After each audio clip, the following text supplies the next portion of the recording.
Right, जिसको आप P Yes, point sir. बोल रहे हैं. So B at the point P, that will be B external plus B due to the wire. It comes out to be 2 into 10 to the power minus 5, या इसको हम लिख सकते हैं 20 micro Tesla. And B at point Q, 0. it will be again vector addition. एक outward है, एक invert है, तो ये हो जाएगा 0. Got it? Yes, sir. Yes, sir. Yes, sir. Sir, 15 and 18. 15.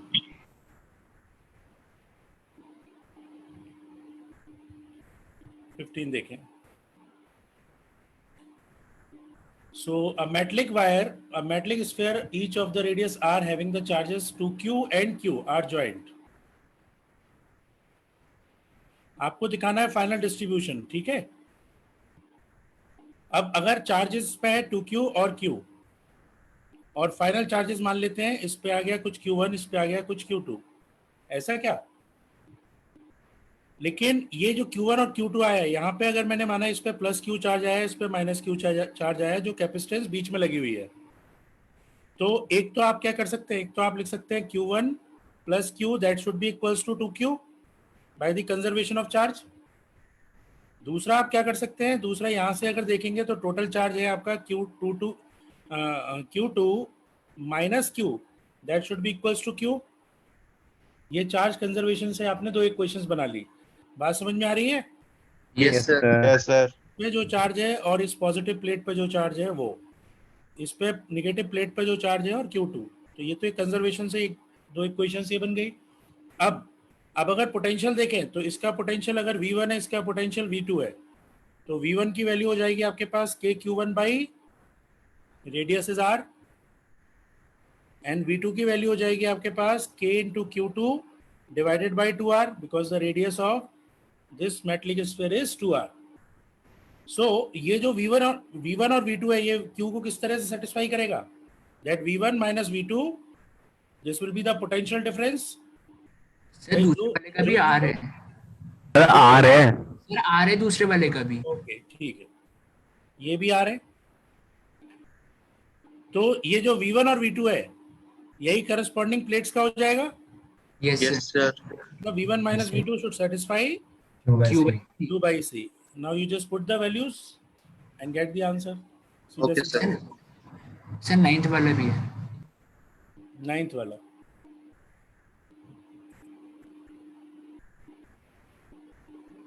Question number 9.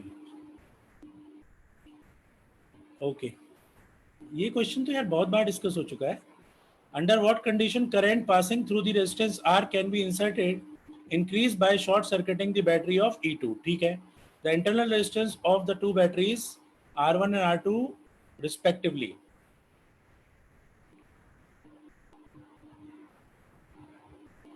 तो देखिए ये है आपके पास E1 R1, E2 R2, and this is R. If I ask you what is the current in this case, तो current क्या हो जानी है इस केस में, it will be I0 E1 plus E2, Equivalent by E2 divided by R1 plus R2 plus R. plus plus R. R. और अगर इसको शॉर्ट सर्किट कर दिया after switch S is closed, मतलब शॉर्ट सर्किट कर रहे हैं, देन ये आपको शेल रिमूव करना पड़ेगा. Yes sir. अब जो भी करंट आएगी आई डैश, वो यहाँ से पास होके यहाँ से चली जाएगी. तो now I dash is what, it will B E1 plus R1. upon R plus R1. Yes. Yes, sir. Now for what condition this will be increasing, मतलब हमें चाहिए I dash should be greater than I0. I0. That means E1 upon R plus R1 should be greater than E1 plus E2 upon R plus R1 plus R2. Yes sir. Right, this is question number 9. So it gives me E1 R plus R1 plus R2, that should be greater than E1 into R plus R1 plus E2 into R plus R1. This term you can cancel. ये आ गया आपके पास E1 R2 should be greater than E2 R plus R1. That should be the condition. Fine. Next. Sir, 18.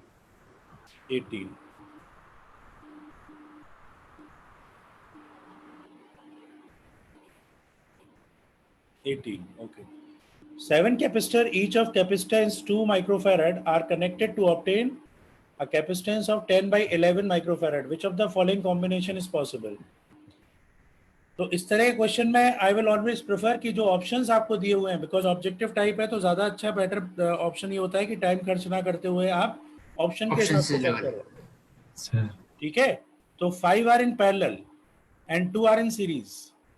तो 5 को अगर parallel में लगाएंगे तो ये हो जाएगा 5C and 2 are in series. 2 को सीरीज में लगा दिया इसके साथ. C/2. नहीं, C/2 क्या, फिर वो तो 1/5C plus 1/C plus 1/C ऐसे करो ना. दिस विल बी 1/C है, ये ए ऑप्शन में आया तो ये वैल्यू आ गई आपके पास 5C divided by 11. Did you get it? Yes, sir. 10/11.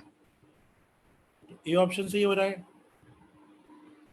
ठीक है, ऐसे ही बी ऑप्शन अगर चेक करोगे तो 4 को पैरेलल में लगाया और 3 को सीरीज में, तो obviously 1/4C plus 3/C that is equals to 1/C है. CB मतलब CB आ गया आपके पास 4C divided by 13, which is not correct. So clearly आप चेक कर लीजिए, ए ऑप्शन फुलफिल कर रहा है इसको. तो हर बार जब भी आपके पास इस तरह का क्वेश्चन होगा, you better choose the option first. Option के हिसाब से अगर चेक करोगे तो ये ज्यादा बेनिफिट करेगा और टाइम बचा देगा आपका. 23. Sir, 23. 17 भी है. कौन सा? 18 से पहले 23. 17. 17. The capacitance of an isolated spherical capacitor increases n times by enclosing a earth concentric conducting spherical shell. ठीक है, तो ये एक स्फेरिकल शेल मान लेते हैं जिसकी रेडियस है r. इसकी कैपेसिटेंस क्या हो गई? 4πε0r. This will be your C1. अब अगर इसको इनक्लोज कर दिया किसी और शेल से विच इज अर्थ. अर्थ का मतलब ये हुआ कि बाहर वाली कोई कैपेसिटेंस नहीं लेनी है, only you have to consider the capacitance between these two surfaces, right. तो यहाँ का C2 क्या हो जाएगा? 4πε0 into capital R small r upon capital R minus small r. Is that fine? Yes, sir. तो अगर ये कह रहा है कि C2 is n times of C1, that means capital R small r upon R minus R, that will be equals to n times of R. Yes, यहाँ sir. से आ गया n R minus R and you will get n minus 1 into capital R is equals to nr. हमें निकालना है ratio of the radius of the cell to the radius of the solid sphere. ये आ गया n upon n minus 1. Is that clear? Yes, sir. Sir. ये अर्थ नहीं होता तब, Yeah. अगर ये अर्थिंग ना होती तो क्या करते? तो ये बाहर जो बन रहा है 4πε0r उसको भी Infinity तक मान. ठीक है, ये जो आप इन दोनों सरफेस के बीच में कैपेसिटर बन रहा है वो तो लेते ही, साथ में बाहर वाला भी लेते हैं, बाहर वाला भी लेते हैं. Yes, sir. लेकिन क्योंकि अर्थ है इसलिए आपको सिर्फ C2 लेना है, which is due to the two spherical surfaces which are facing each other. Okay, next. So 23. 23.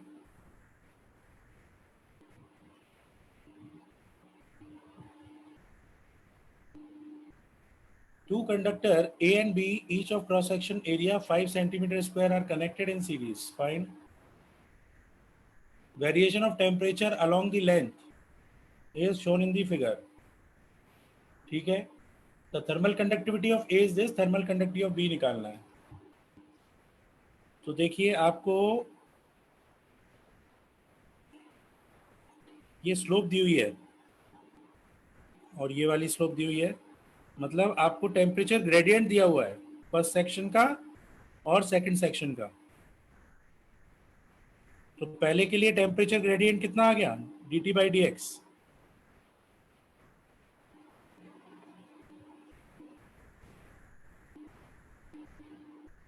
हाँ बच्चों, मैग्नीट्यूड ऑफ टेम्परेचर ग्रेडियंट कितना हो जाएगा, dt/dx फॉर द पोर्शन ए। अब देखिए यहां से लेके यहां तक एक रॉड है, यहां से यहां तक दूसरी रॉड है, ये है T1 पे, ये है T2 पे, ये किसी T पे होगा। सो आप क्लियरली देख सकते हो कि यहाँ से जो आपका टेम्परेचर ग्रेडियंट है वो कांस्टेंट है। अच्छा, ये पॉजिटिव वैल्यू इसलिए आ रही है क्योंकि T2 हायर होगा एंड T1 लोअर होगा, तो उससे मैटर नहीं करता, करंट तो ऐसे ही आएगी, यहाँ से यहाँ पे, यहाँ से यहाँ पे। 45 डिग्री दे रखा है। बात समझ में आई। अब हीट करंट की अगर मैं बात करूं तो हीट करंट होती है आपके पास के ए इंटू माइनस dt/dx चलो 45 डिग्री दे रखा है, 37 डिग्री डिवाइडेड, अच्छा 45 ठीक है, और डिवाइडेड बाई एल। तो पहले इस पोर्शन के लिए लगा देते हैं बी के लिए और फिर ए के लिए लगा देते हैं, दोनों में हीट करंट को आप इक्वेट कर दें।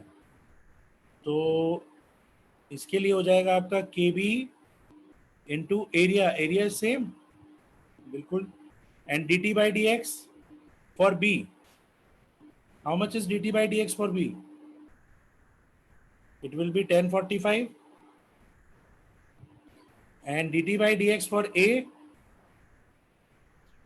it will be 1053.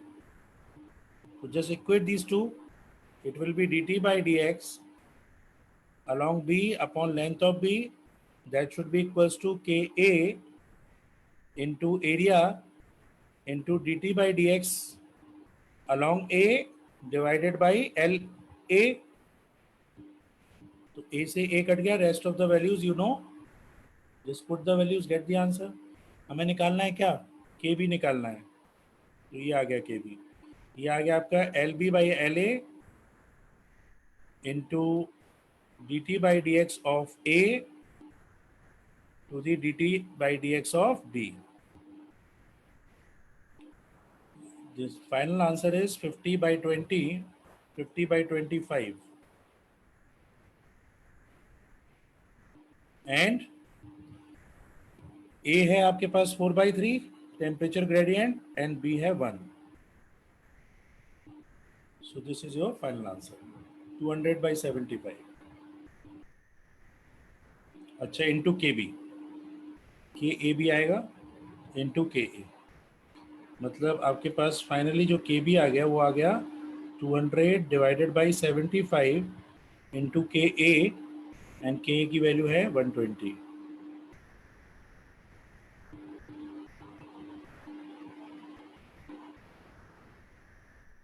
तो 120 से भी ज़्यादा आ रही, नहीं 120 नहीं है, कितनी है, thermal conductivity of B, thermal conductivity of A, सभी तो दिया है। अच्छा 40K, ओके ठीक है, 120 है, राइट। तो ये हो गया आपके पास 8, ये हो गया आपके पास 3, ये हो गया आपके पास 40। So it will B 8 into 40 and therefore इसको कंपेयर कर दिया 40N से या 40K से, K की वैल्यू आ गई 8, राइट। नेक्स्ट 12 कौन सा बच्चा, सर। Well. आंसर 4 दे रखा है ना। चेक सर आंसर तो 4 दे रहा है। आंसर 4 दे रखा है,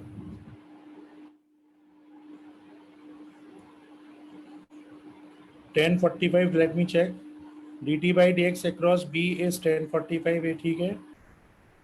ए का हो गया आपके पास 1053, ये भी ठीक है 4/3, ये हो गया आपके पास 1, ये हो गया 4/3 K A into L B by L A 50/25, ये भी ठीक है 2 ही आ रहा है, तो 8/3 के ए, 8/3 के ए ही आ रहा है, तो एंड के वी की वैल्यू आपके पास हो गई सीधा सीधा 8 इंटू 120/3।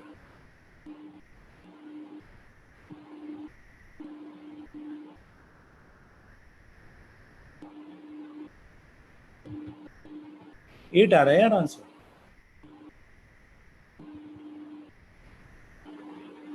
Answer is 8।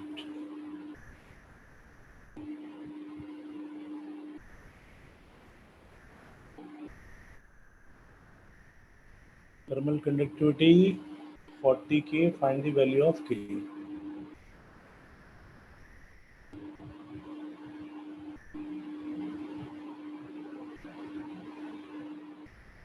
यही आ रहा है।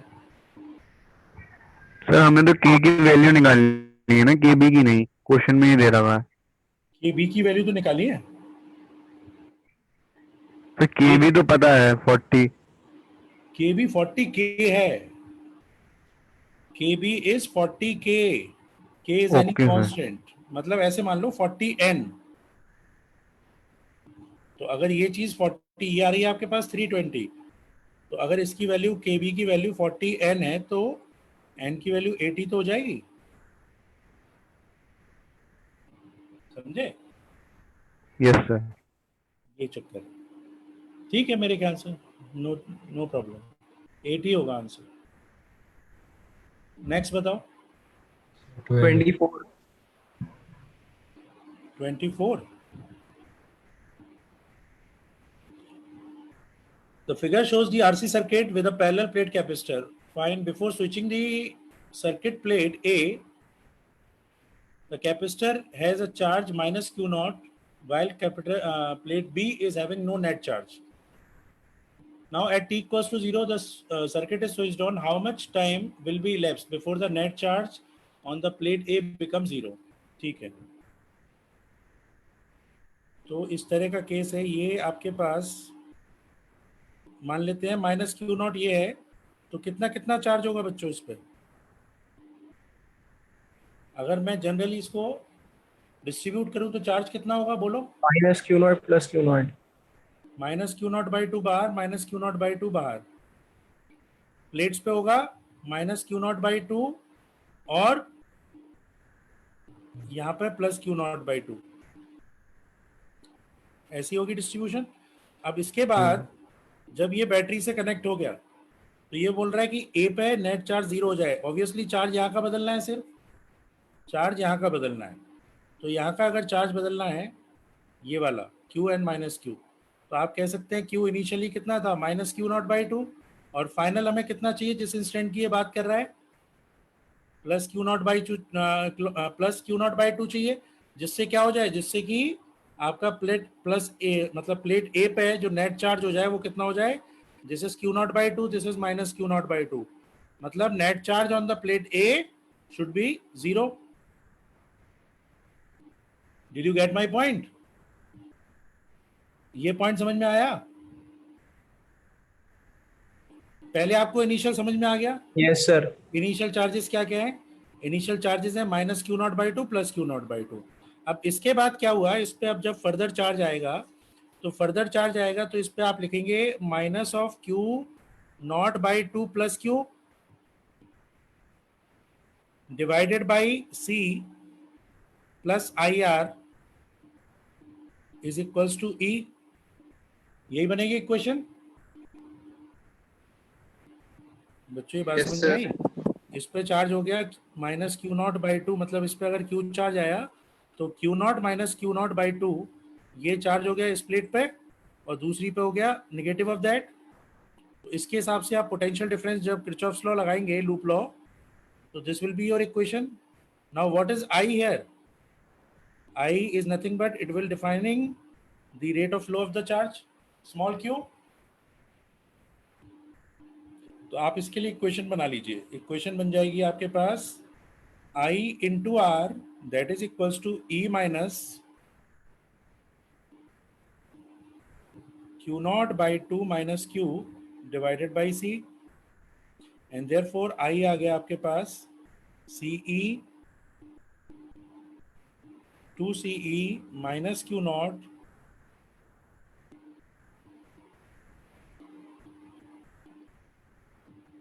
ये प्लस का हो जाएगा, ये माइनस का हो जाएगा। अच्छा, ये प्लस का बन जाएगा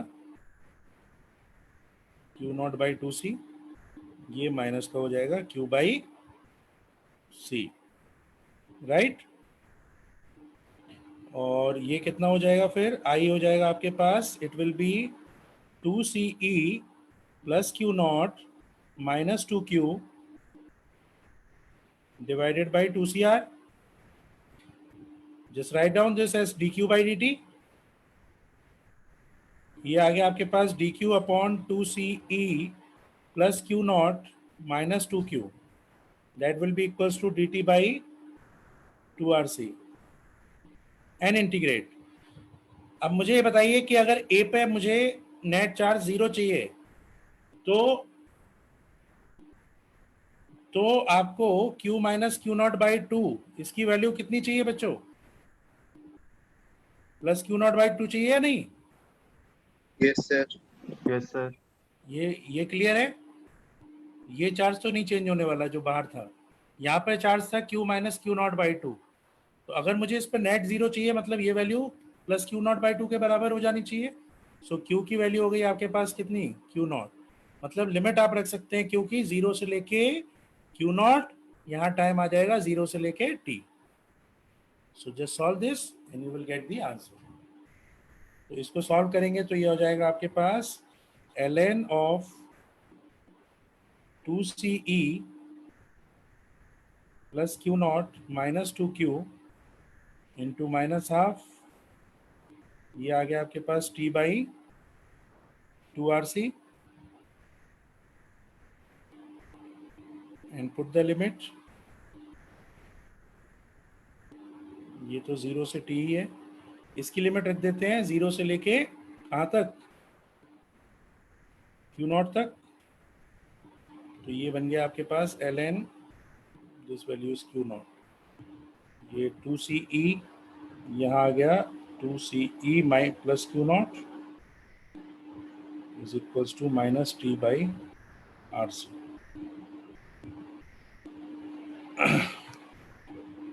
राइट? Yes, sir. बस वैल्यूज रखिए, टाइम सॉल्व हो जाएगी।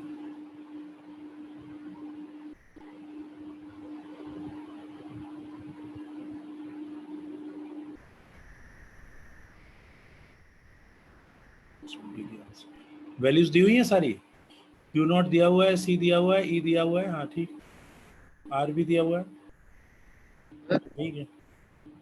तो क्यू नॉट बाई 2RC की वैल्यू कितनी आई, ln 3 आ रही होगी, ठीक है।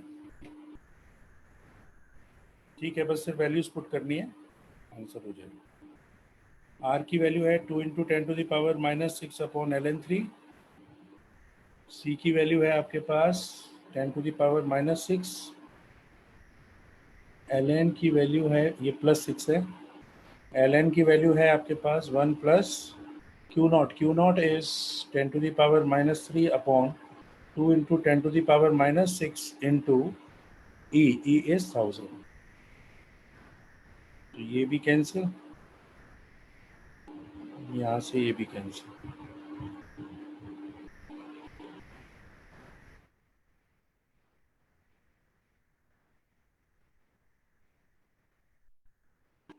ठीक है, आंसर इसका क्या आ रहा है, 2। 2 की टर्म और जानी चाहिए फिर।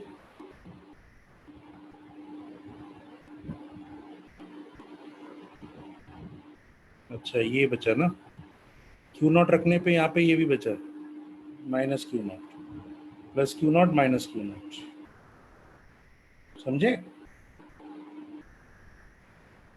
अब ठीक है,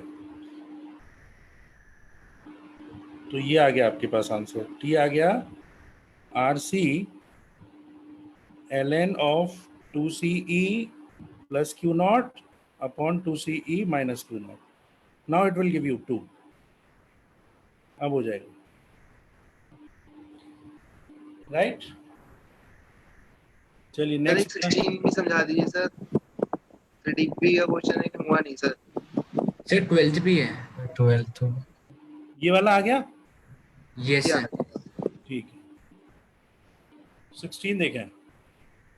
16 तो Sir, D अच्छा ठीक है। ये R1 है, ये आपके पास E1 है,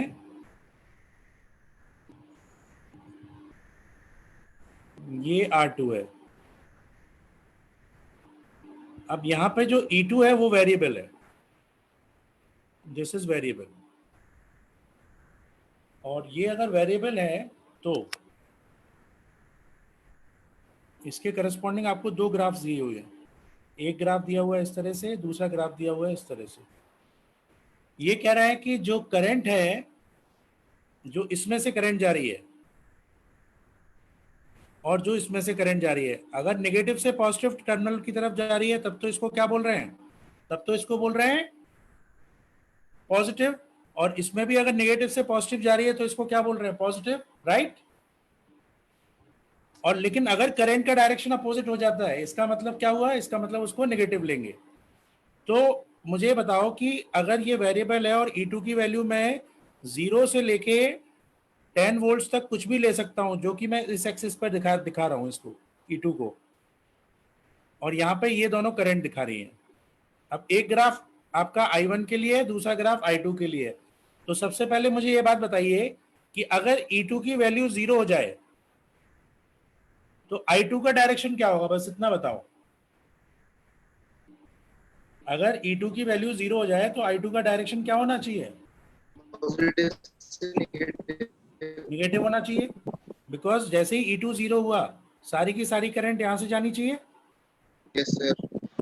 मतलब इसमें तो करंट क्या हो जाएगी? इसमें तो करंट हो जाएगी आपकी 0, और यहां से पूरी मतलब I2 की वैल्यू हो जाएगी minus of I1, opposite direction में। तो अब इन दोनों में बताइए, ये अगर E2 आपको दिखा रहा है इस एक्सिस पे, तो E2 की वैल्यू 0 इस पॉइंट के लिए है या नहीं? सर और इस पॉइंट के लिए है, तो ये वैल्यू पॉजिटिव आ रही है और ये वैल्यू नेगेटिव आ रही है। तो कौन सी वैल्यू I1 को रिप्रेजेंट कर रही होगी और कौन सा ग्राफ I2 को रिप्रेजेंट कर रहा होगा? Tell me, is this I1, is this I2?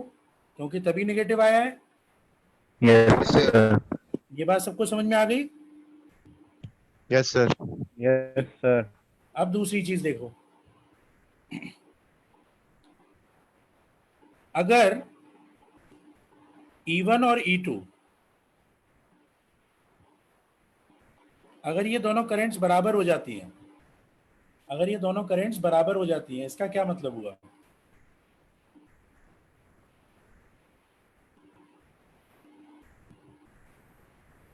अगर I1 I2 के बराबर हो जाए या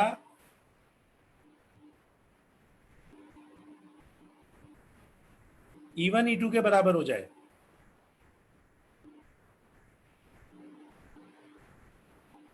मान लेते हैं कि E1 E2 के बराबर हो गया, उस केस में क्या होगा? बस ये बताओ। अगर E1 E2 के बराबर हो गया तो उस केस में क्या होगा?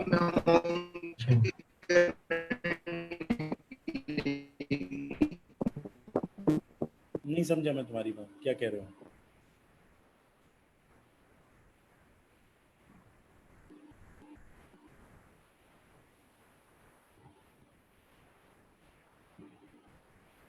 हैं बच्चे?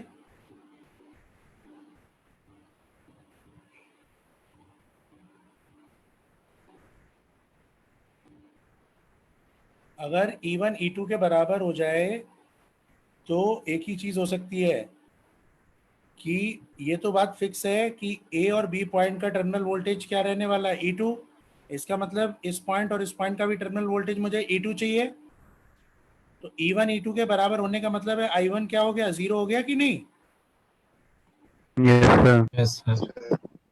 राइट? क्योंकि अगर E1 E2 के बराबर ही नहीं हुआ तो I1 क्योंकि कुछ भी आ गया अगर, तो उस केस में VAB अलग हो जाएगा। तो अब आप मुझे ये बताओ, I1 कहाँ पे जाके 0 हो रहा है? किस वैल्यू ऑफ E2 के लिए 0 हो रहा है? 6 वोल्ट के लिए। Yes sir. इसका मतलब E1 की वैल्यू क्या हो गई? 6 वोल्ट। तो आपको एक क्वेश्चन बनाने की भी जरूरत नहीं है इसमें। सिर्फ लॉजिक से ही काम हो जाएगा। Answer is 6 volt. Next 12th। 12। Yes sir। Okay, ये तो डेफिनेशन बेस्ड है। मोबिलिटी का सीधा formula we D by E. अरे मोबिलिटी का फॉर्मूला क्या होता है? आई थिंक ये सबसे सिंपल क्वेश्चन है इस पूरे का। मोबिलिटी होती है वी डी बाई ई। तो मोबिलिटी आपको दी हुई है, डेंसिटी दी हुई है, मोबिलिटी दी हुई है, वी डी निकल आया। ठीक है, निकालना है resistivity, density of the electrons भी दी हुई है, मतलब n की वैल्यू भी दी हुई है 10 टू द पावर -19 पर मीटर क्यूब। तो मोबिलिटी से आपके पास Vd की वैल्यू आ गई, ये आ गई म्यू इंटू ई। और करंट क्या होता है? NeAVD। Is it? रेजिस्टेंस क्या होती है? V upon I. V upon I का मतलब ये हो जाएगा आपके पास voltage. Voltage is E into D या E into L upon NeAVD। बात समझ में आ रही है बच्चों? सर किया यही था लेकिन आंसर आखिरी में आके मैच नहीं हो रहा था। आंसर मैच नहीं हुआ? आंसर तो होना चाहिए मैच। हमें बात करनी है रो एल बाई ए की। तो ये हो गया एल अपॉन एन ई ए इंटू म्यू। देखो एल और ए भी कैंसिल, मतलब रेजिस्टिविटी सिंपली आ गई। जिसको डायरेक्ट फॉर्मूला याद है वो डायरेक्ट रख दे, जिसको नहीं याद है तो वो इस तरह से कर ले। सब चीज़ गिवन है, मोबिलिटी भी गिवन है, एन भी गिवन है, ई तो पता ही है क्या होता है, okay sir. 1.6 into 10 to the power -19। तो रेजिस्टिविटी की वैल्यू आ गई आपके पास 1 अपॉन 10 टू द पावर, ये +19 है। ई की value 1.6 into 10 to the power -19 and mu की वैल्यू है, ये भी 1.6 है। तो ये आ रहा है 1 अपॉन 2.56।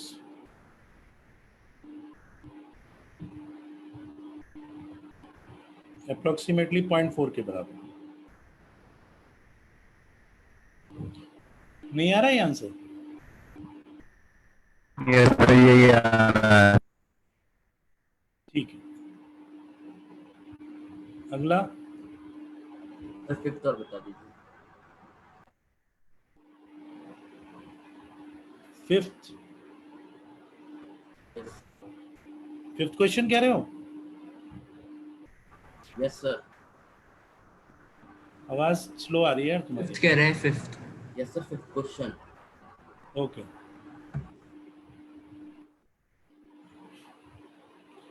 फिफ्थ भी सीरीज पैरेलल कॉम्बिनेशन का है।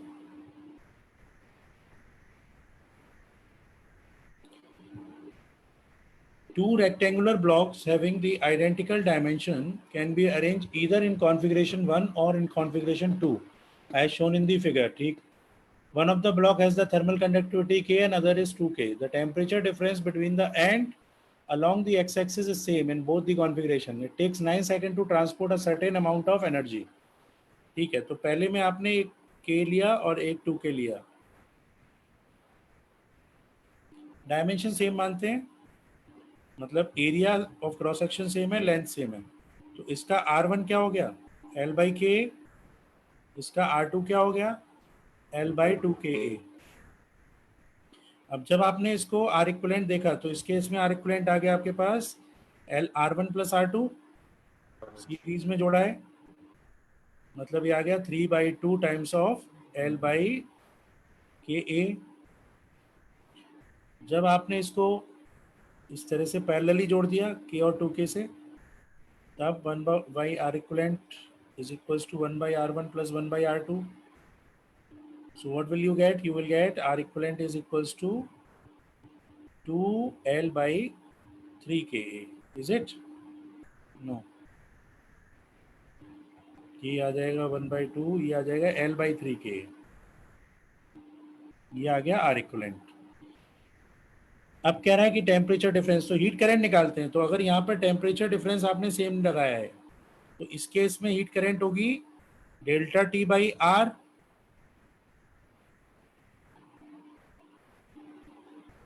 मतलब 2/3 of K A delta T by L. और इस केस में हीट करंट क्या होगी, it will be L by K thrice of K A delta T divided by L. तो जो पावर का रेशियो है H1 बाई H2 का रेशियो वो हो गया आपके पास 2/9, 2/9 रेशियो हो गया। ठीक है, यस सर। तो अगर Yes, फर्स्ट sir. केस में 9 सेकेंड लग रहे हैं, एक सर्टेन अमाउंट ऑफ एनर्जी को अगर आपको ट्रांसपोर्ट करना है तो H1 into T that should be equals to H2 into T 2, मतलब T2 की वैल्यू क्या आ गई, H1 by H2 into T1, answer आ गया 2 seconds. Got it? Yes, sir. Yes sir. Yes sir. Sir. That's it. और पूछना है? No, sir. Sir हो गया। चलो ठीक है। So now you can write down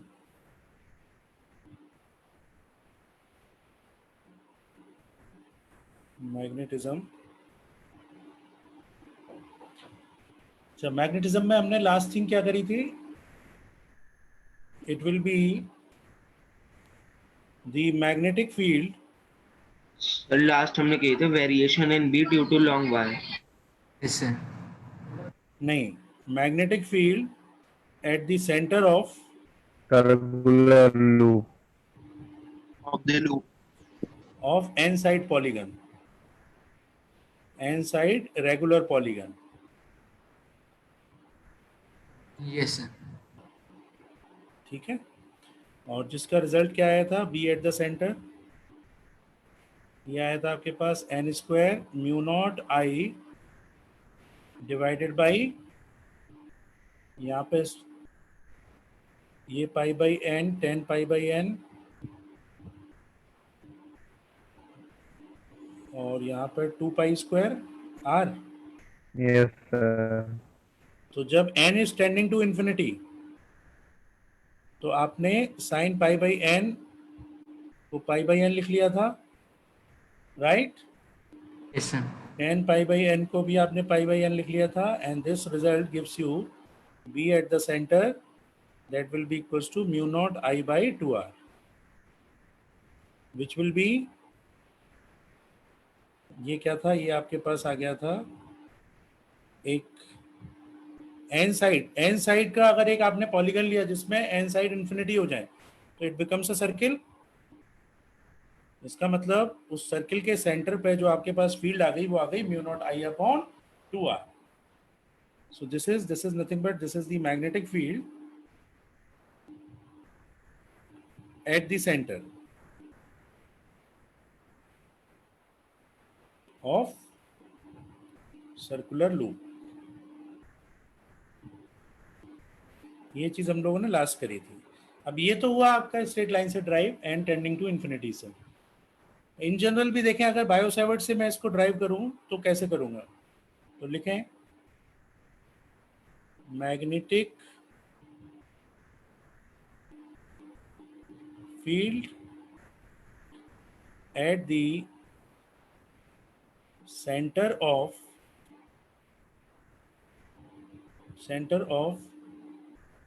a circular arc, circular current carrying arc।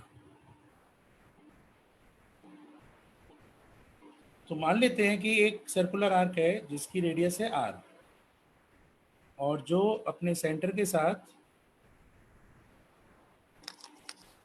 Theta angle subtend कर रहा है, it is subtending an angle theta carrying a current I, and we are interested to find out the field at the center and radius is r. अब देखो यहाँ पे अगर मैं कोई भी डीएल सेक्शन लूँ, यहाँ पे मैंने एक डीएल सेक्शन लिया इसका डीएल, तो उस डीएल का पोजीशन वेक्टर जिस पॉइंट पे आप फील्ड कैलकुलेट कर रहे हो ये हो जाएगा, right? Yes, sir. And according to the Biot-Savart law, according to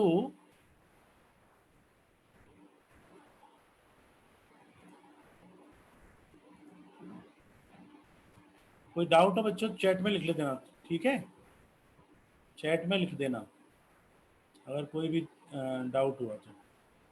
so if I talk about कि अगर मैं इसकी किसी भी डीएल सेक्शन में देखें तो दिस एंगल इज 90 डिग्री, मतलब डीएल और आर के बीच का एंगल हो गया 90 डिग्री, आर परपेंडिकुलर ऑलवेज, चाहे इस डीएल के लिए देखो, चाहे इस डीएल के लिए देखो, चाहे इस डीएल के लिए देखो, हर सेक्शन के लिए जो भी इस पॉइंट का पोजीशन वेक्टर होगा वो कितना एंगल बना रहा है, 90 degree.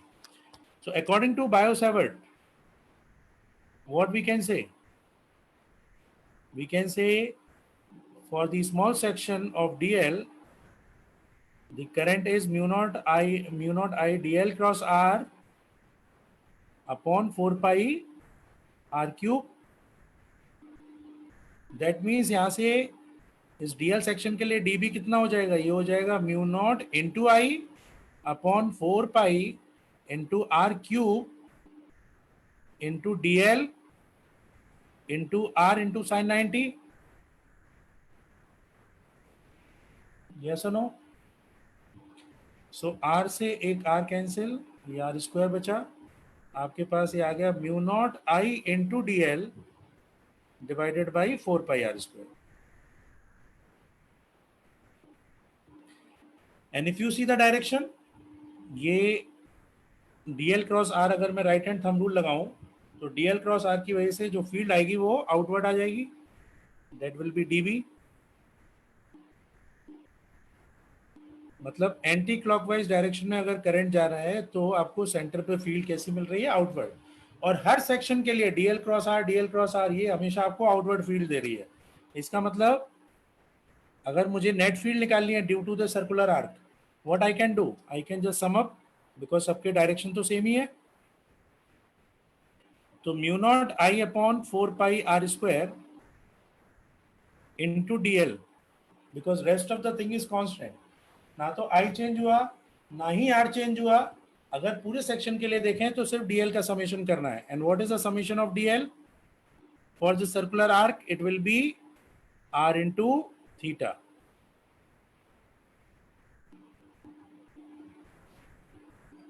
That means B due to the arc at the center, it comes out to be mu naught I theta divided by 4 pi into R.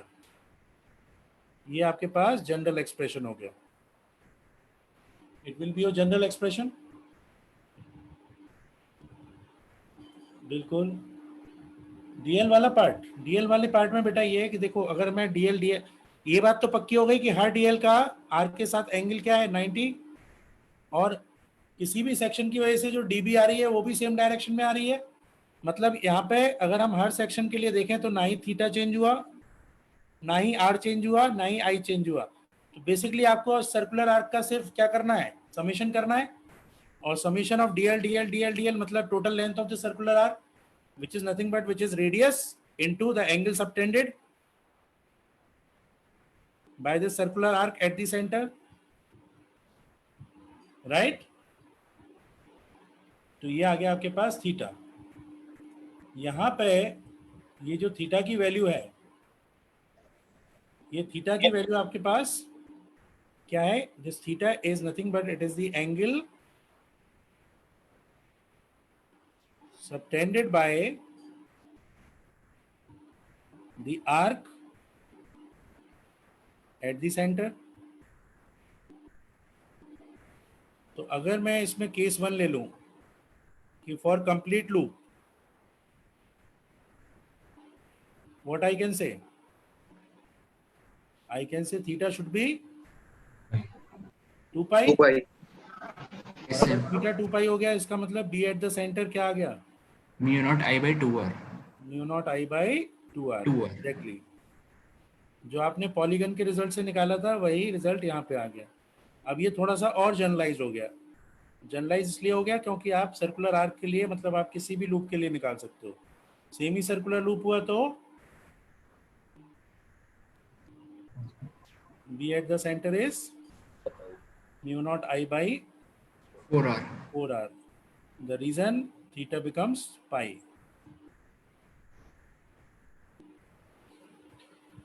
Okay तो ये चीज आ गई आपकी सेंटर पे, ये चीज आ गई आपकी सेमी सर्कुलर लूप के लिए। और अगर कोई भी इन जनरल है वो भी आप यहाँ से ले ही सकते हैं। अब आती है बात डायरेक्शन की। नोट कर लिया? Yes, sir. 537 वाला शो कर दीजिए 537 मुकुंद सर 537 हमारी आवाज यार बहुत कम आ रही है, या तो चैट में लिख दो।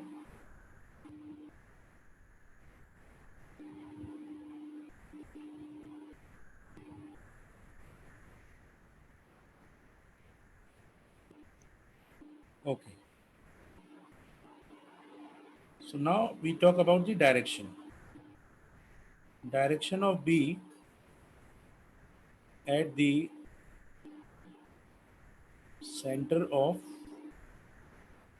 current carrying loop.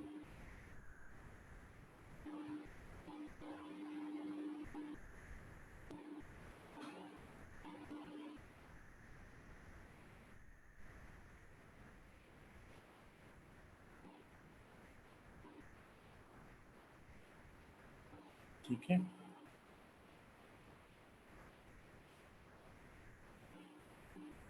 मान लीजिए अगर इसमें करंट इस तरह से जा रही है clockwise, so if the current is clockwise what will be the direction? Sorry, anti-clockwise. Outward. ये एंटी क्लॉकवाइज करंट के लिए what is the direction will be? Dot It will be dot outward. ठीक है, आया ये बायो सावर्ट से ही है, ये आउट टू द प्लेन आया, ये बायो सावर्ट से ही है। लेकिन आप जल्दी देखने के लिए क्या करोगे? Curling fingers should be in the direction of the current, मतलब ये एंटी क्लॉकवाइज, ये आ गया आपका बी का डायरेक्शन। इसी तरह से अगर ये क्लॉकवाइज हुआ तो डायरेक्शन क्या आ गया? इनटू।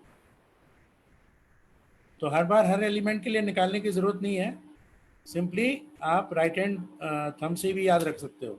अगर करंट का डायरेक्शन ये हुआ, फील्ड का डायरेक्शन इनटू, अगर करंट का डायरेक्शन ये हुआ, फील्ड का डायरेक्शन आउटवर्ड। बात समझ में आ रही है? Yes, sir. बिल्कुल उसी तरह से जैसे टॉप व्यू देखते थे, वायर के केस में टॉप व्यू देखते थे, करंट आपको बाहर आती हुई दिखाई देती थी, कर्लिंग फिंगर्स आपको मैग्नेटिक फील्ड का डायरेक्शन देती थी। यहाँ पे रिवर्स हो गया मामला, यहाँ पे करंट का डायरेक्शन कर्लिंग फिंगर्स दे रही है और सेंटर पे फील्ड का डायरेक्शन कौन दे रहा है? थंब। तो B will be into the plane, into the plane. So now, yes, outward and inwards. अब देखिए क्वेश्चन कैसे बनता है। जैसे I start with a simple question.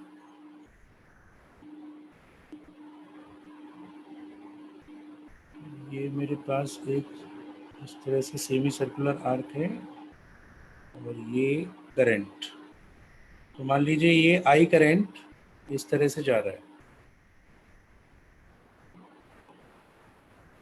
Now can you tell me what is the magnetic field at the point P, which is the center of this semicircular loop?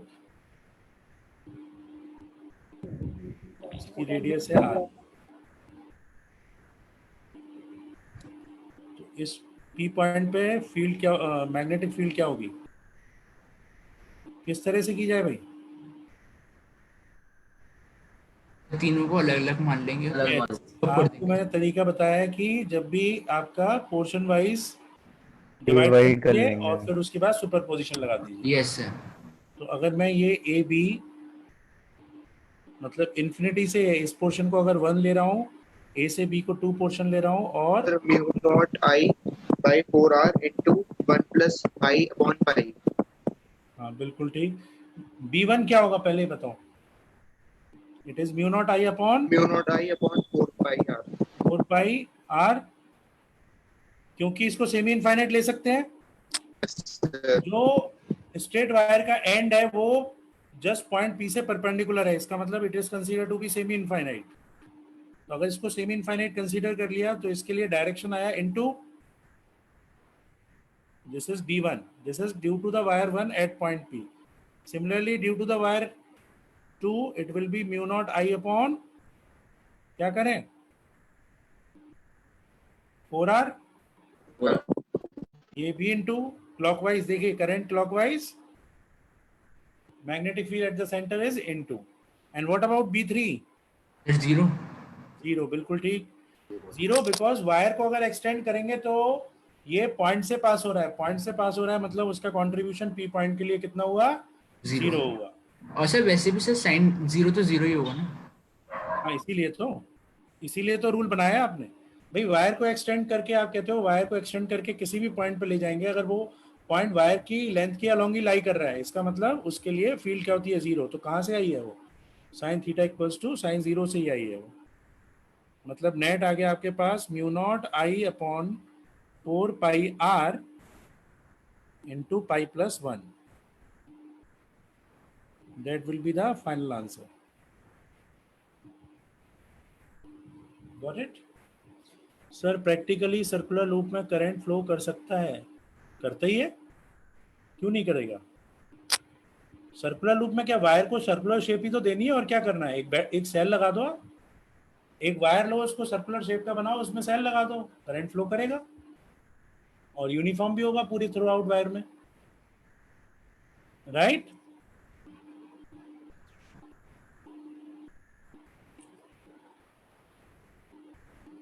Okay, एक दूसरा एक।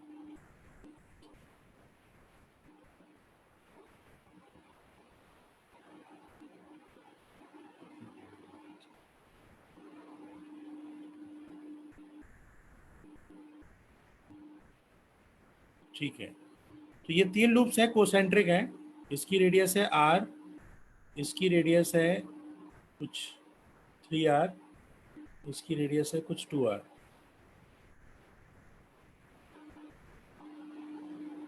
मतलब हम कह सकते हैं कि R1 R2 R3 का ratio 1:2:3।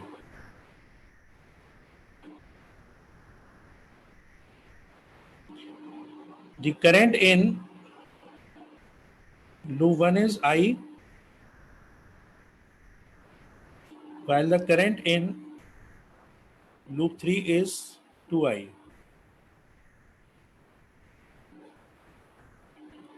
Find I2 so that B at the center is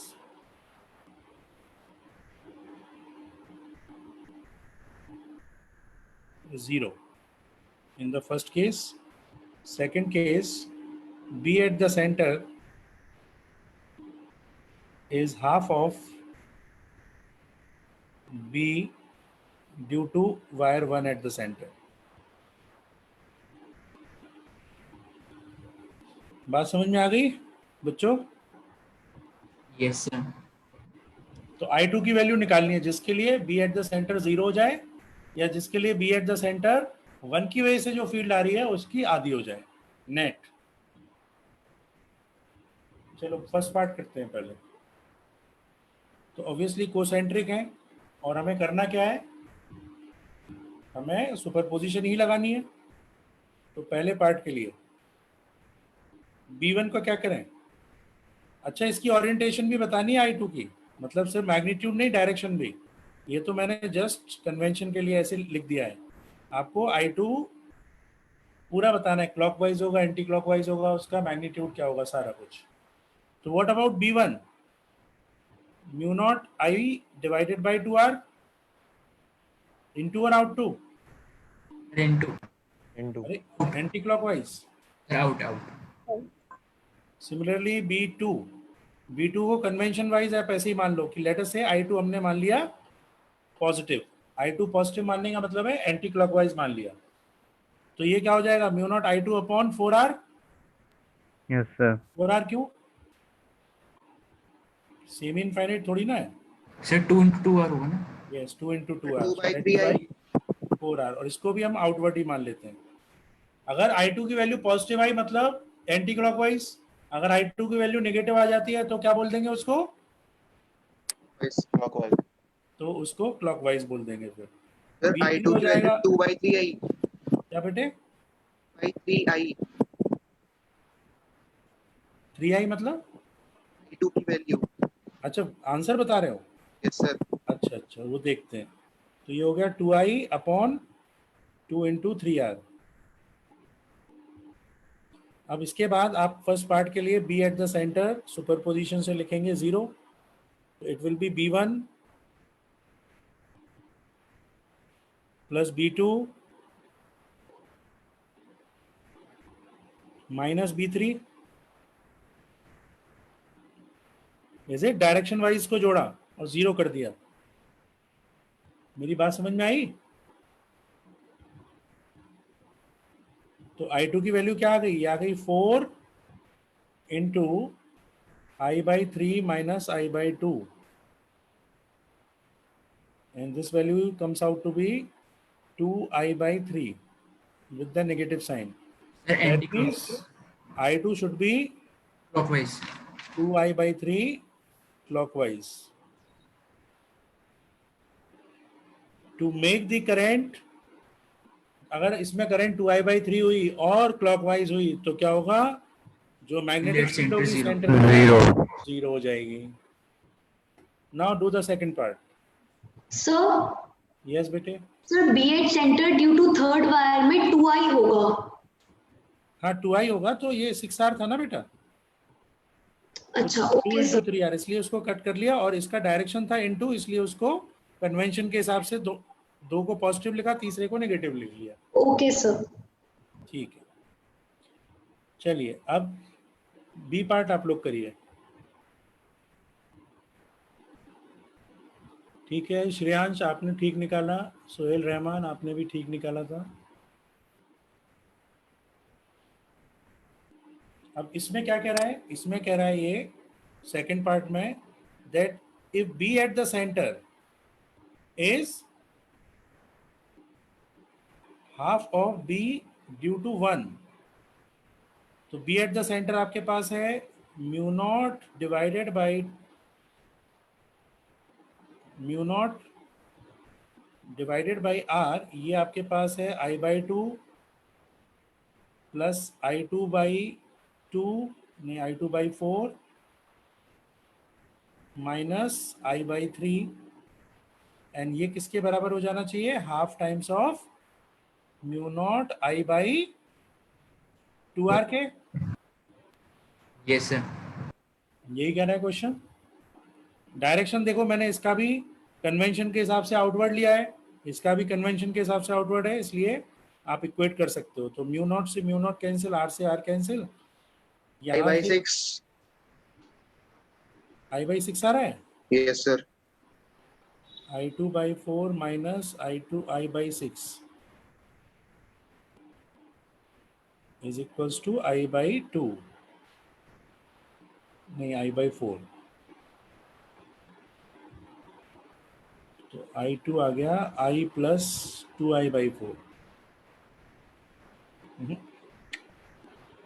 2I/3, ये आ रहा है यार 5I/3,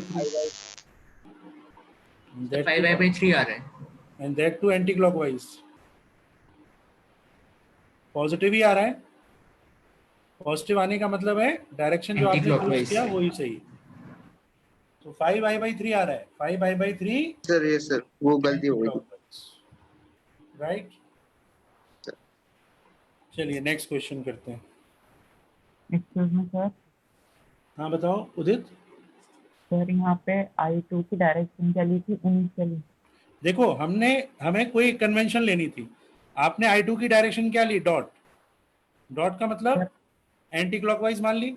अब फर्स्ट क्वेश्चन में आप देखो आई की वैल्यू क्या आ गई, नेगेटिव आ गई। नेगेटिव आ गई इसका मतलब जो डायरेक्शन आपने एज्यूम किया है उसका अपोजिट, इसीलिए मैग्नीट्यूड तो इसका 2i/3 लिखा और डायरेक्शन क्या लिखा फिर क्लॉकवाइज, उस नेगेटिव को कंसीडर करते हुए। यहाँ पे भी हमने i2/4 को पॉजिटिव लिया, मतलब हमने क्या लिया, अभी भी हमने एंटी क्लॉकवाइज माना, तभी कन्वेंशन के हिसाब से ये लिख रहे हो। और जब इसका वैल्यू पॉजिटिव आ रहा है इसका मतलब क्या है, जो डायरेक्शन आपने माना वही सही। That is why answer should be plus होगा ना 5i/3, बिल्कुल। तो सर इसीलिए i/6 पे प्लस होगा ना? i/6 में प्लस होगा। i/6 में प्लस होगा सर। अच्छा अच्छा i/3 आ रहा है आंसर। अच्छा ठीक, i/6 में प्लस होगा तब ठीक है। तो ये हो जाएगा i माइनस 2i/3, i/3 आ रहा है फिर तो एंटी क्लॉकवाइज। हाँ ये ठीक है, but it should be plus. Is that all right now? यही आ रहा है? Yes sir. ठीक है। इसके बाद अब आगे बढ़ते हैं, कुछ और क्वेश्चन देखते हैं। अगला क्वेश्चन,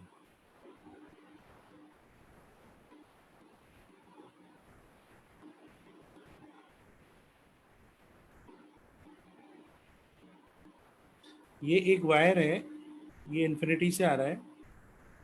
यहाँ पे इसने एक सर्कुलर आर्क बनाई, फिर सीधा, फिर यहाँ पे एक सर्कुलर आर्क बनाई, फिर स्ट्रेट पोर्शन, फिर एक सर्कुलर आर्क बनाई, एंड फाइनली ये यहाँ से होते हुए इन्फिनिटी चला गया। ठीक है, this point is O, which is the common center of all the circular arcs. This angle is 60 degree and these distances are R, 2R and 3R. ये जो सर्कुलर आर्क का डिस्टेंस है। क्वेश्चन समझ में आ रहा है?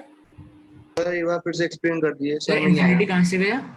ये ऐसे इन्फिनिटी से एक लंबा वायर था, ये इस तरह से मुड़ रहा है, इस P पॉइंट पे मुड़ा, P से Q पॉइंट पे आ गया, Q से फिर स्ट्रेट टूवर्ड्स O, फिर ये इस R पॉइंट पे मुड़ा, फिर सर्कुलर आर्क बनाई 60 डिग्री की S, फिर इस पॉइंट पे आया,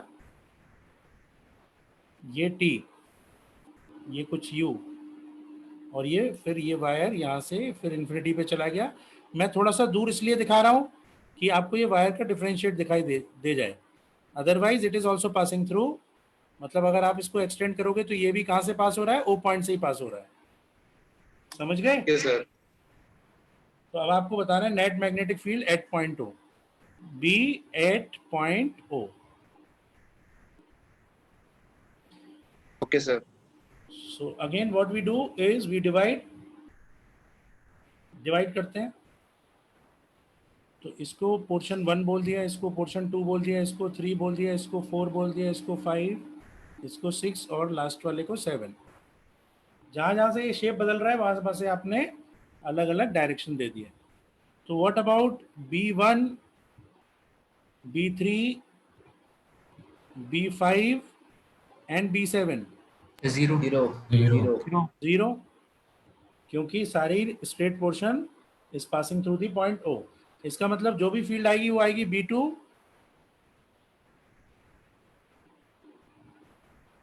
प्लस B4 प्लस B6 की वजह से।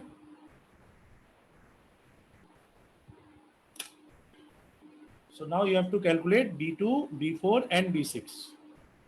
Do it.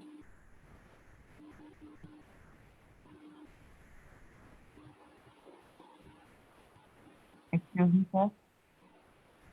हाँ बोलो। सर हमें थीटा रेडियन में रखना है या फिर इसमें रखना है? हाँ बिल्कुल, यहाँ पे जो आपके पास बी का सर्कुलर आर्क का था रिजल्ट, उसके लिए B at the centre it will be mu naught I theta divided by 4 pi r, Yes, where sir. theta is in radian. Sir, 5 mu naught I by 72R. याद रखो जब भी आपके पास theta अकेला यूज हो रहा हो तो रेडियन में ही आएगा, ठीक है। अगर वो ट्रिग्नोमेट्रिक रेशियो के साथ हो रहा है, साइन के साथ, cos तो डिग्री में आएगा, otherwise it will be in radian always. तो नाउ व्हाट अबाउट B2, ये कितना हो जाएगा, mu naught I upon 4 pi, theta की वैल्यू हो गई पाई बाई 3, यस और no. Yes, angle sir. Subtended by each of the arc at the centre is 60 degree, जो कि रेडियंस में क्या हो जाएगी, पाई बाई 3। सो थीटा की वैल्यू हो गई पाई बाई 3 और इसका डिस्टेंस कितना है, इसका डिस्टेंस है 3r। दैट मीन्स ये आ गया आपके पास mu naught I upon 36r, yes और नो। Yes, sir. डायरेक्शन बताओ। Into. Yes, clockwise correct. Into. Similarly, B4, mu naught I Mu into naught pi I by by 3 24R. upon 4 into pi into 2r, ये आ गया mu naught I upon 24r। Direction Sir, up to the plane. out to the plane, Yes, sir. Anti clockwise है इसलिए। And similarly B6, it is By mu 12R naught आ जाएगा। I into pi by 3 upon 4 pi into r, so it is mu naught I upon 12r, and that too into, right or not? The net 5 mu naught I by 72R. Net आप जोड़ दीजिए। So what is the field at point O? Take care of the sign convention. Obviously ये B6 सबसे ज्यादा है, तो net field आपके पास into ही आनी है, तो मैं इनटू को साइन कन्वेंशन को लेके चल रहा हूँ इनटू की। ये आ जाएगा आपके पास 1, ये आ जाएगा -½ और ये आ जाएगा +1/3। Is it? Yes, sir. तो फाइनल आंसर आ गया ½ + 5/6, ये आ गया आपके पास 5 mu naught I upon 72. 72r, and the direction is into. This will be the net field. So previous answer. चलिए नोट कर लीजिए।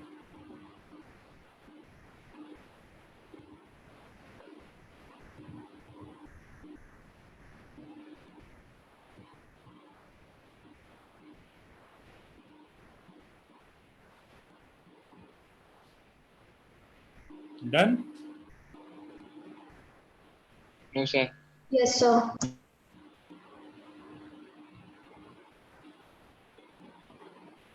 Morbi, sir, is done. that clear? All the directions, magnitude, कैसे जोड़ रहे हैं? Yes, sir. Sir. यस, यही असर है मार्क्स आने का, है जल्दी जल्दी के साथ सही आंसर भी आ रहे हैं, बिल्कुल सही, गुड। ओके, इसी क्वेश्चन को थोड़ा सा मैं ट्विस्ट कर रहा हूँ।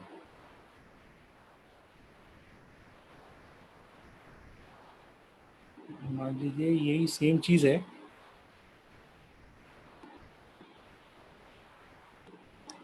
ये वायर इधर गया, ये वायर इधर गया, ये इधर, और ये स्ट्रेट हो गया,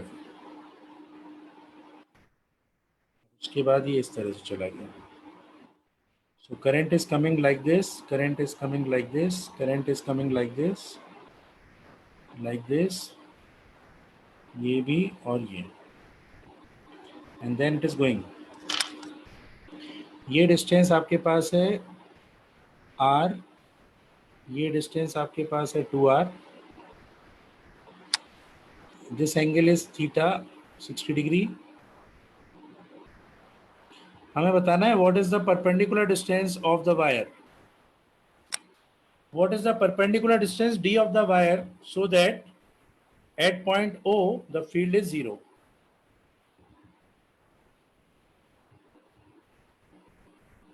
Find d in terms of r. Question समझ में आया बच्चों? Yes sir.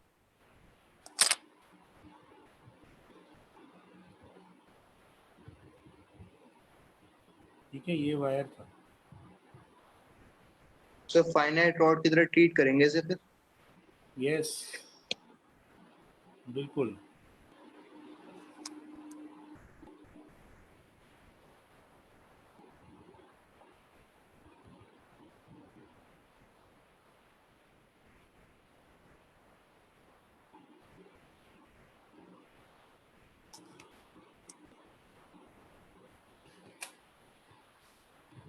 डी डिस्टेंस बतानी है आपको, अगर बी एट द सेंटर 0 है तो।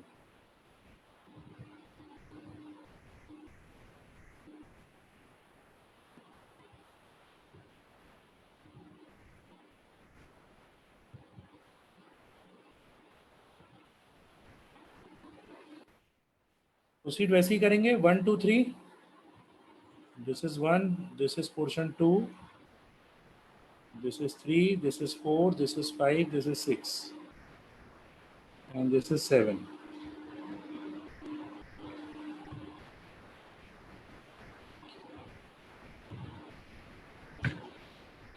Is everybody doing? Yes sir. Yes, sir. Yes sir.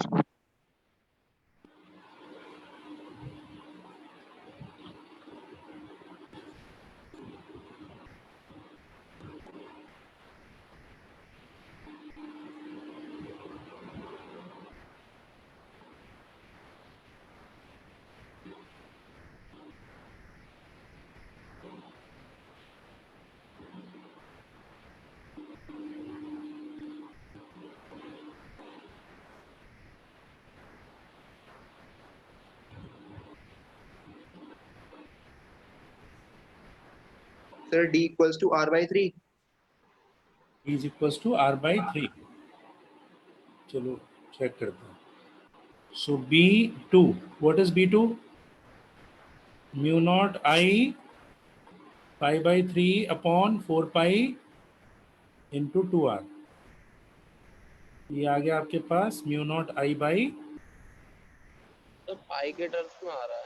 24। हाँ, I के टर्म्स में आएगा, I तो सेम है। सब पाई पाई हाँ, वो हो सकता है, पाई में सर पाई की 6 by pi। That is possible, वो हो सकता है, वो कोई बात नहीं। तो म्यू नॉट आई इंटू ये भी pi by 3 upon 4 pi R, ये वैल्यू आ गई आपके पास mu naught I upon 12 R, ये out. And B6, this is mu naught I upon 4 pi D into sine alpha plus sine beta. Yes और no? Yes sir. Yes sir. तो ये आ जाएगा mu naught I upon 4 pi D, और direction आएगा इसका भी इनटू। बात समझ में आ रही है? Yes sir. तो अगर बी हमें एट द सेंटर 0 चाहिए, इसका मतलब mu naught I by R common ले लिया, नहीं आर कॉमन नहीं आएगा, ये आएगा आपके पास 1/24 R minus 1/12 R plus 1/4 pi D, that should be equals to 0। ये सर 6 by pi आया। ठीक है, तो ये आ गया 4 pi D, that is equals to 1/24 are.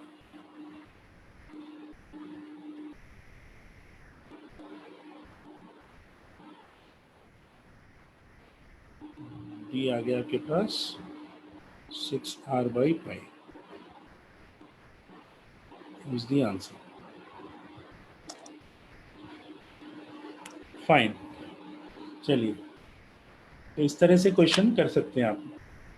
अब लिखिए इसमें नेक्स्ट चीज।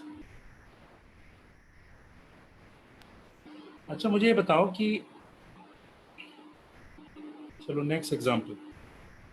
एक्चुअली मैं सोच रहा था ड्राइव करा दूं आपको एक्सिस पे, सर्कुलर लूप के एक्सिस पे क्या होती है फील्ड, बट फिर वो कल ही करते हैं, अभी कुछ क्वेश्चंस और कर लेते हैं।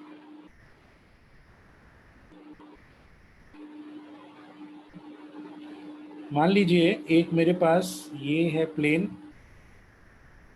ये x है, ये y है, ये z है, या इसको x ले लो, इसको y ले लो, इसको z ले लो। ओके, और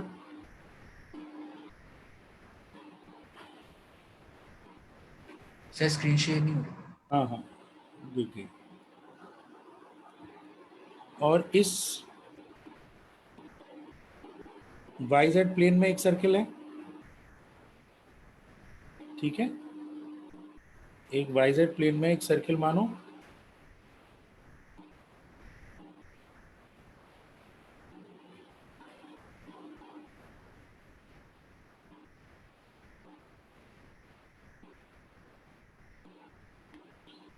ये एक सर्किल ऐसे मान लिया, ये आपका है XY प्लेन में, और एक सर्किल है आपका इस प्लेन में, ZX यस ZX प्लेन में। सबके लिए current I in the anti clockwise sense, इसमें भी एंटी क्लॉकवाइज, यहाँ से देखने पे इससे भी, इसमें भी एंटी क्लॉकवाइज सेंस में आ रहा है, और यहाँ से देखने में इसमें भी एंटी क्लॉकवाइज सेंस में आ रही है करंट। तो आपको बताना है what is the B at the origin, radius is R।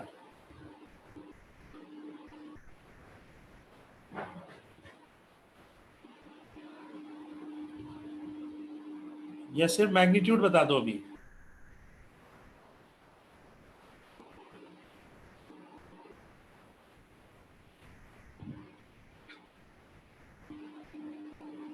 तो अगर ये सर्किल ये है 1 2 3, तो कैसे लिखेंगे? B1 भी होगा म्यू नॉट I/2R, B2 भी होगा म्यू नॉट I/2R, और B3 भी क्या होगा? Mu naught I/2R। लेकिन डायरेक्शंस कैसे होंगे तीनों के? Perpendicular each other. Perpendicular to the plane, right. So perpendicular to the plane, इसलिए ये डायरेक्शंस जो है वो तीनों ही क्या हो गए? परपेंडिकुलर। मतलब B1 B2 और B3 आपको परपेंडिकुलर मिलेंगे। इसलिए अगर मुझे नेट फील्ड निकालनी है तो नेट फील्ड हो जाएगी आपके पास Zero. √3 times of zero. क्यों भाई? सर नेट लेंगे तो वो B2 के अपोजिट आएगा ना, B1 और B3 का। ये तीनों परपेंडिकुलर है, म्यूचुअली परपेंडिकुलर। अपोजिट कहाँ से आ जाएगा? इसका रिजल्टेंट इस प्लेन में आएगा, यस सर, यस सर। इसका रिजल्टेंट उस प्लेन में आएगा। तो कितना हो जाएगा? √3 times of mu naught I/2R। Did you get it? Yes sir. Okay, अब इसका वेक्टर फॉर्म निकालो। तो मैंने ये लिया, आपको x लिया, ये y लिया, ये z ले लिया। यहाँ से एक क्वार्टर सर्किल XY प्लेन में, फिर ये क्वार्टर सर्किल, मतलब एक क्लोज लूप है, और फिर एक क्वार्टर सर्किल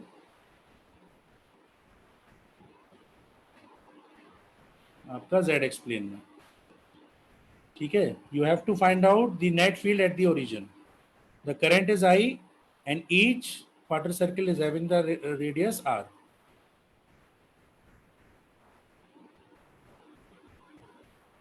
मतलब एक सर्किल ये है क्वार्टर सर्किल, दूसरा क्वार्टर सर्किल इस प्लेन में है,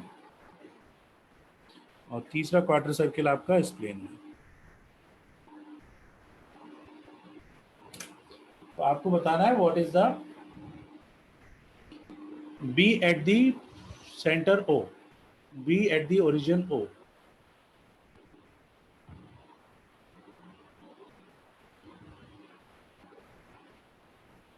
due to this circular loop, A B C A.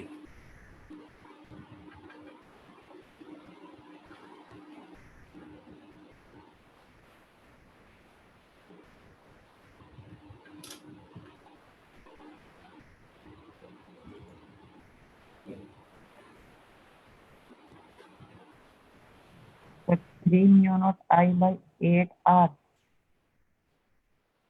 Mu naught I by 8 R, हाँ ठीक है। एंड बस वेक्टर फॉर्म में बताना है।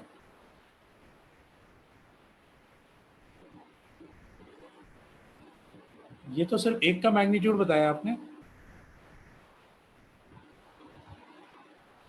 B1 B2 B3 ये क्या हो जाएगा? ये हो जाएगा म्यू नॉट आई इंटू 5/2 क्वार्टर सर्किल है अपॉन 4πr, मतलब ये हो जाएगी mu naught I by 8r।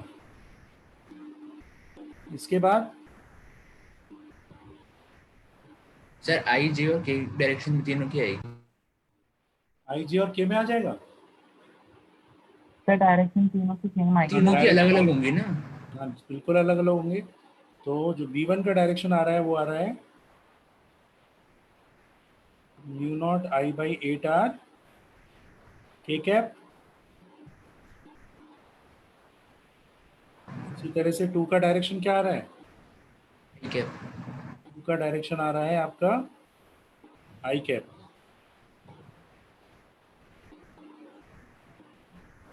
और इसी तरह से B3 का डायरेक्शन क्या आ रहा है? म्यू ठीक नॉट है। I by 8r J cap.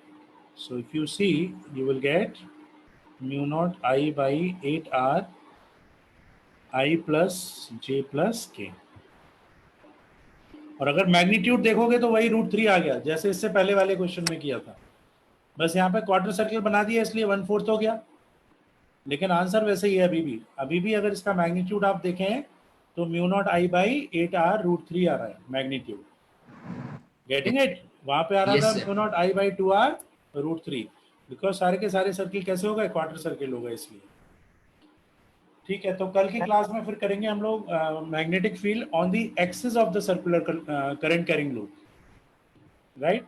अभी हमने सेंटर पर निकालना सीखा, अब देखेंगे एक्सिस पे कि अगर मैं किसी सर्कुलर लूप की एक्सिस पे चल रहा हूं तो what will be the field, how it varies with x and I. Sir एक बार प्रीवियस स्लाइड दिखा दीजिए। प्रीवियस, अब होमवर्क और लिख लीजिए।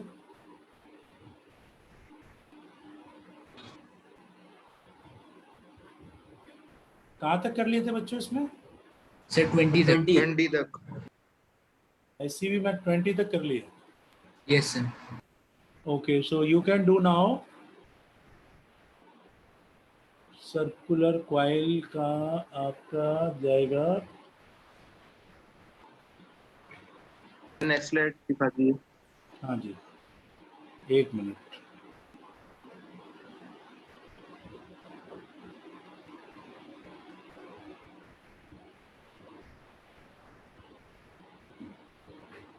ये 43 तक हो जाएंगे बच्चों, ठीक है।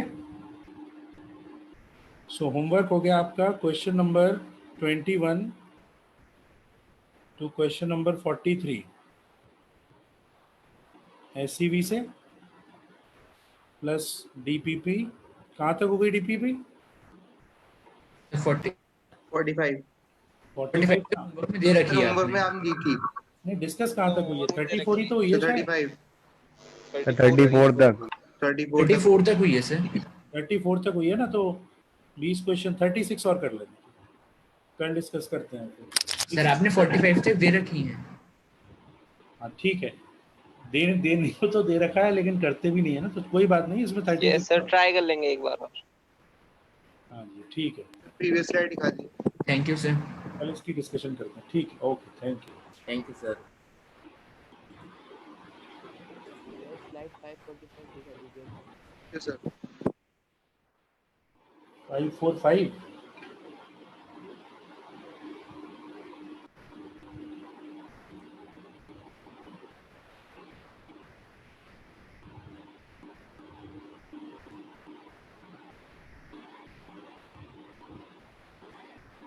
सर हाँ बच्चे, सर जो मेरा वो जो डाउट था सर्कुलर लूप में जो करंट फ्लो करने का, मतलब मैं ये ऐसे सोच रहा था एक ही वायर को सर्कुलर लूप में बना दिया तो उसमें कोई फ्लो करेगा। क्यों नहीं करेगा? सर भाई मैंने वायर, एक वायर का एक एंड उसी वायर में अटैच करा दिया हाँ तो बिल्कुल कर दी। अब इसके बीच में अगर एक सेल लगाओ तो पोटेंशियल डिफरेंस तो आई गया। हाँ सेल लगाने के बाद तो और क्या, करंट के लिए तो सेल लगाना ही पड़ेगा, लेकिन इसको, नहीं सर लेकिन मैं ये कुछ ये थ्रू आउट रहेगी तो यूनिफॉर्म ओके ही। सर। भाई सुनो, ऐसी बात सुनो, मान लो ये एक सर्कुलर लूप है। अब इसका ये टर्मिनल पॉजिटिव से जुड़ा हुआ है, ये नेगेटिव से, और किसी बाहर से सेल से लगा हुआ है, तो आपको तो क्या दिखाई देगा? आपको तो करंट सर्कुलर लूप में दिखाई देगी। इसकी वजह से जो फील्ड यहाँ यस पे सर, क्रिएट हो रही है वो तो हो ही रही है। यस सर, हाँ आ गया। ठीक, चलिए ओके बच्चों।